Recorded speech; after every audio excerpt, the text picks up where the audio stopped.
Thomas Merton, in October 1968, was at last embarked on his long-awaited journey to the East. It was his first extended trip outside the monastery in 27 years. Tom was like a child on his first trip to Disneyland when I met him. He was at last on the last leg of the great adventure.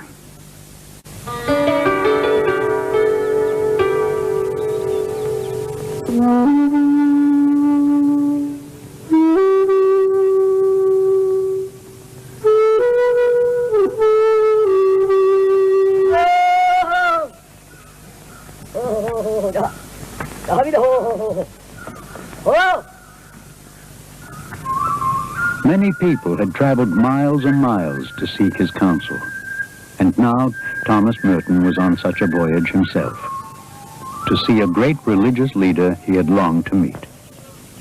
He traveled north in India to a city in the Himalayas near Tibet. Tibetans are established all over the mountain in huts, houses, tents, anything. Prayer flags flutter among the trees. It is moving to see so many Tibetans going about silently praying. Almost all of them are constantly carrying rosaries.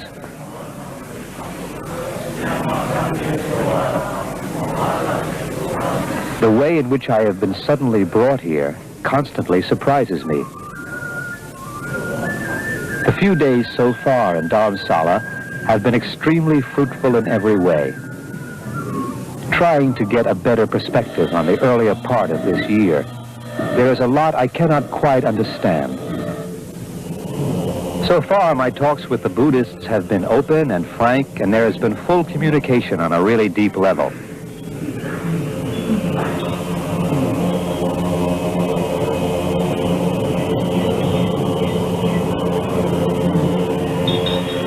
We seem to recognize in one another a certain depth of spiritual experience, and it is unquestionable.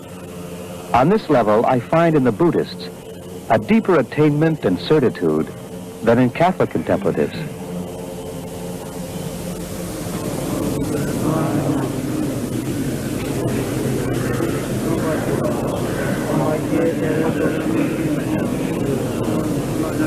He had entered a city where religion was its very essence, a city where religious ceremonies were its main events, and where Buddhist monks, like the monks at Gethsemane, spent long hours in prayer and meditation. When I thought or feel Christian, immediately his picture or his vision, I think one of the good human being. Deep people who have some deep experience, not the type of, say, person who are cheating other people or looking down other people, not like that kind. Honest, you see, truthful.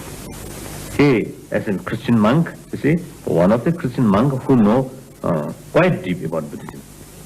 Practice. This is some of the idea. Mainly is deal with meditation. If you apply the different religion, different philosophy in the right way, then all are same aim. That is a better human being, a good human being, good human community, happier human community.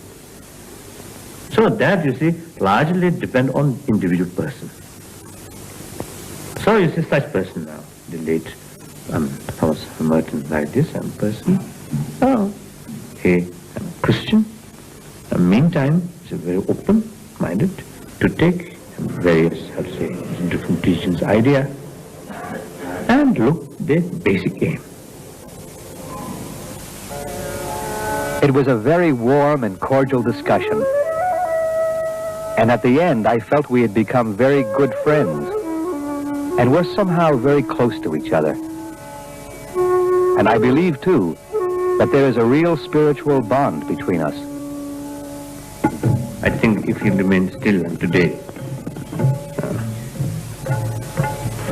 I think he will be one of my comrades to do something for mental peace.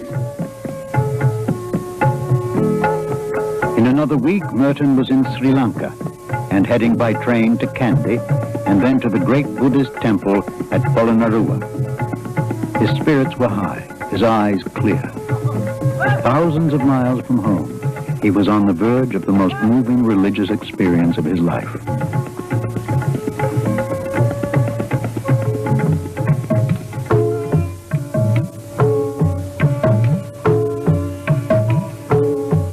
Finally, Thomas Merton had arrived at the mammoth statues at Parinirvana.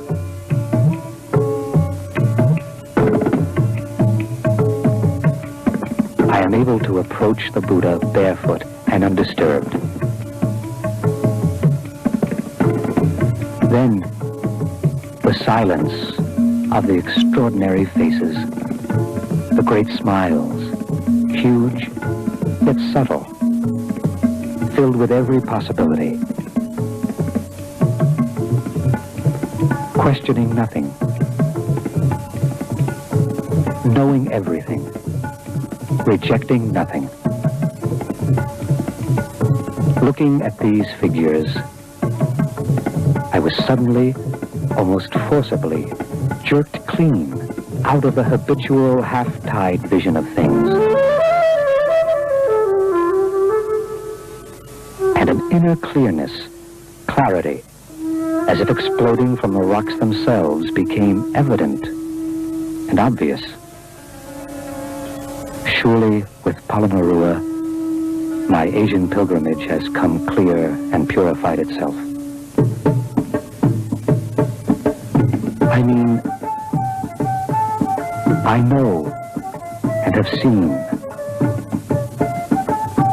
what I was obscurely looking for.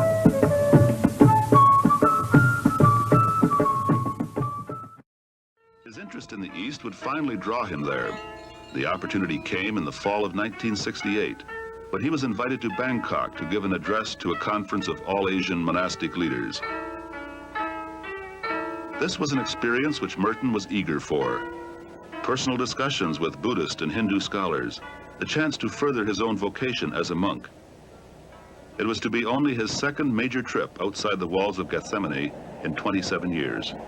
The life of many monks and many dedicated women and many dedicated people is a life of total alienation, in the sense that it is a legal surrender of things which perhaps they should not have surrendered, and a failure to fulfill potentialities which the monastery should allow them to fulfill.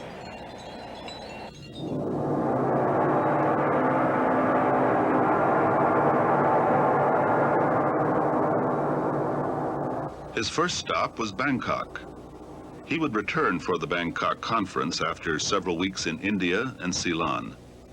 But first, his plans were to travel to the north of India for the meeting he was looking forward to with the Dalai Lama in the foothills of the Himalayas. A friend he met in India at this time was Amaya Chakravarti, a Hindu scholar.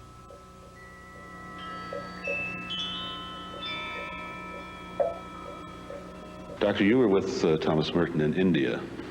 Yes, I traveled with him in Calcutta and in different places and found that he was immediately acceptable to the Indian people because he was not only a sage but a saint. How about his philosophy in terms of the Eastern faith, Hindu and Buddhism? He had already studied a lot Buddhism and Hinduism and Zen. But in India, he acquainted himself more deeply with those traditions. He had seen the Dalai Lama, the ex-king and religious head of Tibet, and had very deep and noble conversations with him as to the meaning of silence and prayer. Merton's diary. We drove up earlier at 8:30, a bright, clear morning. More people and more trucks on the road. Army trucks roaring around the corners. I like the solidity of the Dalai Lama's ideas. He is a very consecutive thinker and moves from step to step. His ideas of the interior life are built on very solid foundations and on a real awareness of practical problems. He insists on detachment, on an unworldly life, yet sees it as a way to complete understanding of and participation in the problems of life. What was there about Merton that made him able to transcend religious barriers like that? Well, it's very hard to know. It's something of an illumination that comes to people through their own experiential life, through their deep probings into the meaning of humanity. And in his case, through the deep personal goodness which brought him to a worldwide audience and a sympathy for peoples, compassion, understanding, and a sense that we all belong together. There has been some concern expressed that Merton was drifting toward Eastern religion. Does the fact that he embraced Eastern faith make him any less a Christian? No, I should say I had discussions on that with him. He was a very devout Christian mystic, a Trappist, who said, I'm going back home pretty soon to Gethsemane. But that did not exclude affinities with other true traditions and new manifestations of the divinity in man. So he made a very powerful kind of connection between the traditional and the emergence of a new factor in human life, but without parting with what he had, adding to it from the resources of the spirit, to the acquaintanceship with different cultures and people. He remained true to his own tradition. After his visit with the Dalai Lama, and just before setting off to southern India and Bangkok, Merton had the opportunity to be by himself for a few days at a tea estate high in the mountains near Darjeeling. It was a time for regaining balance and to reconsider what he had learned. He writes in his last journal, I'm glad I came here, all morning alone on the mountainside in the warm sun now overclouded. Plenty of time to think. I have a definite feeling it was a waste of time, something I didn't need to do. However, if I have discovered I didn't need to do it, it has not been a waste of time. It was also a time to remember the roots of his Trappist order, to get strength from his Christian traditions, and to plan for the future. Merton felt the need to live a more solitary hermit's life, which had eluded him at Gethsemane. His idea was to set up a remote hermitage for the order, maybe in Alaska. He said, I do not think I ought to separate myself completely from Gethsemane. I suppose I ought to end my days there.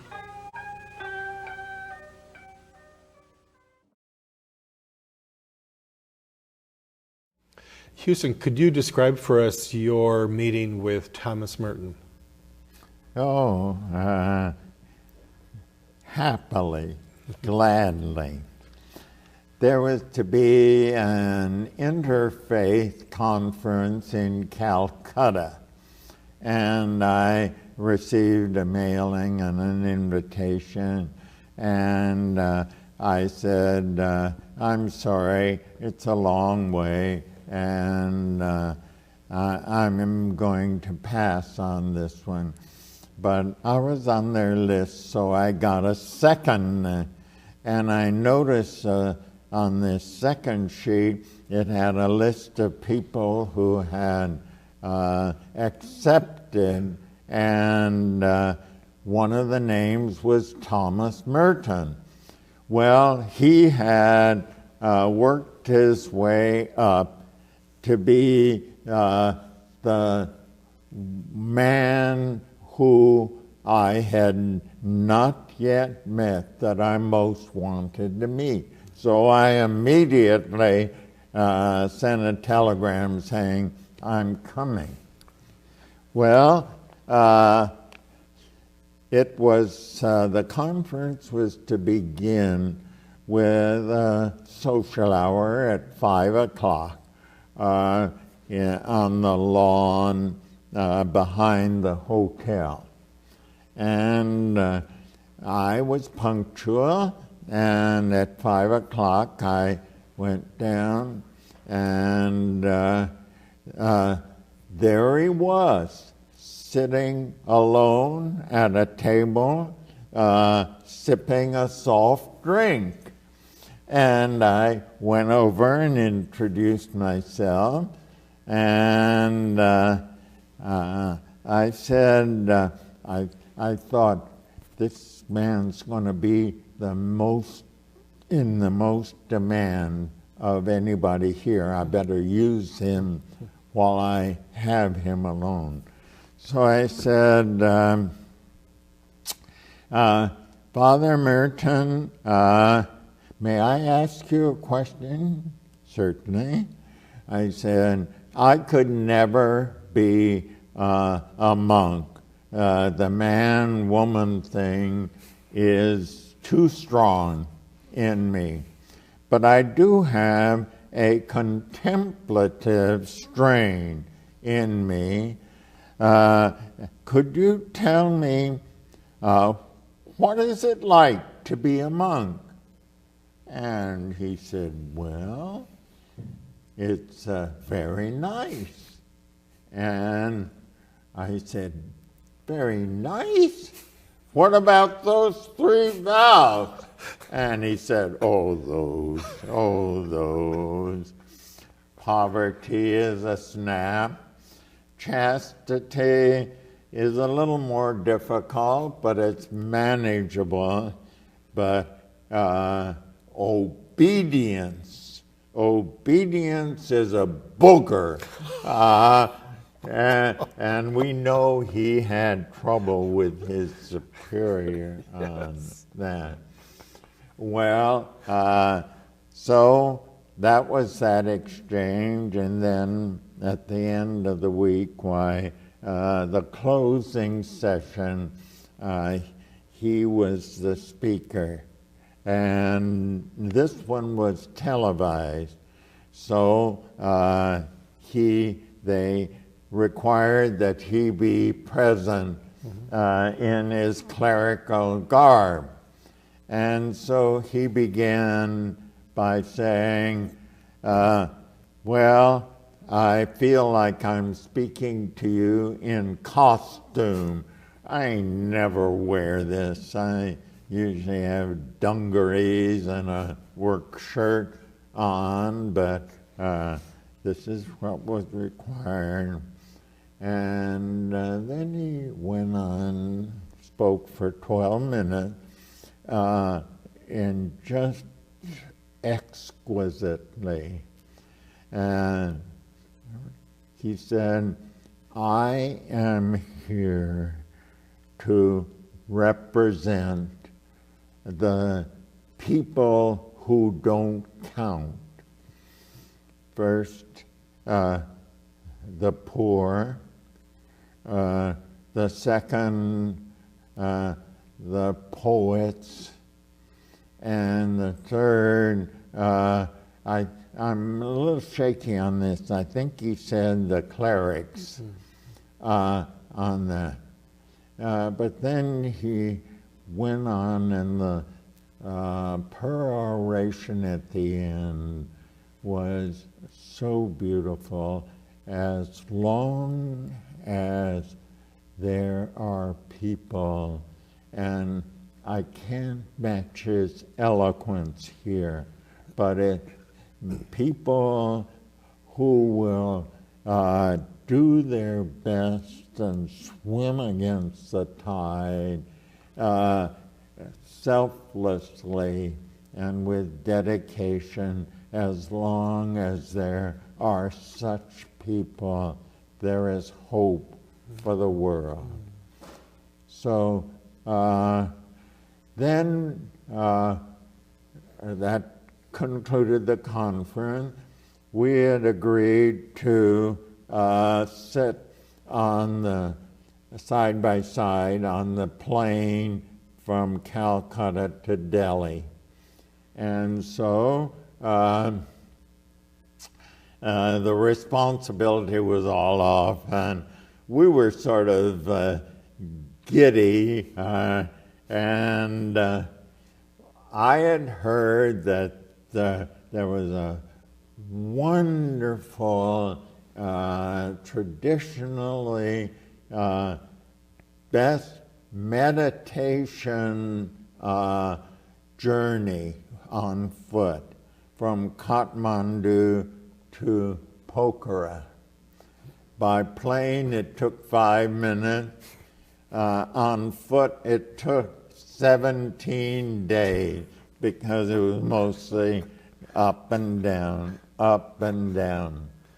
And I had been intrigued by that, and I said, oh, I wish I could do that pilgrimage from Kathmandu to Pokhara. And he said, let's do it. And he said, I'll wire my superior, defrock me if you must, but I am pilgrimaging from Kathmandu to Pokhara. And I said, I would do the same with Kendra, divorce me if you must, but I'm doing the pilgrimage from Kathmandu. And we were just goofing off. But then the plane landed, and we said goodbye, and I headed north to the Tibetans, and he headed south to his death by being electrocuted with a live wire, stepping on a live wire while he was taking a shower. Our old friend Joseph Campbell tells me that he was at that conference that you describe. You attended with Thomas Merton, and his observation was that over the course of the conference, the priests between each of the various religions were in constant disputation, constantly arguing, but that the monks were extremely conciliatory and very respectful of each other's traditions. Have you come across that in the past? I can believe it, but you've told me something I had forgotten. I didn't realize that Joe Campbell was at that conference.